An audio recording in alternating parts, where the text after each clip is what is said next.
Khubor ka Batisi TV. Lawan Rashapi da ka Orange Nissan Loom So Po near Fire Brigade Shillong, Ringkat bat ka Victorium, ka Dukan ki Tiar Kilan Met, ka Babhatam Hakador ka Babit, Hannong Thamai Old Beat House Shillong. Rakhe ka Women's Day da ka health checkup, Ringkat bat ka Woodland Hospital Shillong.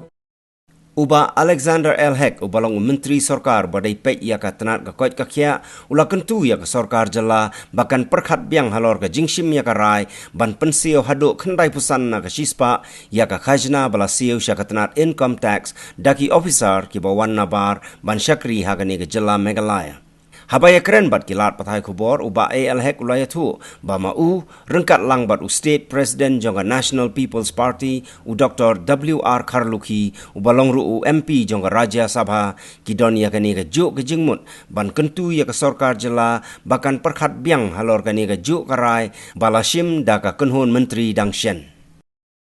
Ngala ong lang bagi presiden dengan PP mungkin nyelek banyak keren ya kan halor kini ga benda buat honorable chief minister jungi naga benda mengila benhabman ya perkat biang NPP presiden halor jong gatu garai bagalara ke cabinet ke ba ban reimburse ke state government 100% naga benda income tax kalong rum ni mo bangem ladagi saya kan bun gijing dawa buat giwe-giwe ru iba ai gijing syakri postit Meghalaya jungi amdi tang gini kiba trepo ka sekretariat kum ngasu ai example ke kibon giwe-giwe staff kiba tre po ICR kiba tre po bobon ba department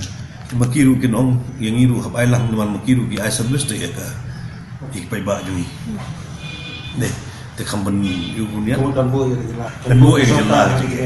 ini benar perkat sobat sini kata ki tribal ki batai sebab do majalah nem dai ti kibe du kidan nam gahap kum ba ki shong no kum ki army CRP so many people are working in the state of Meghalaya as Jingshakri ti makiru ki dawang lem no yo hap perkat ki dia 2000 tengah ta tolak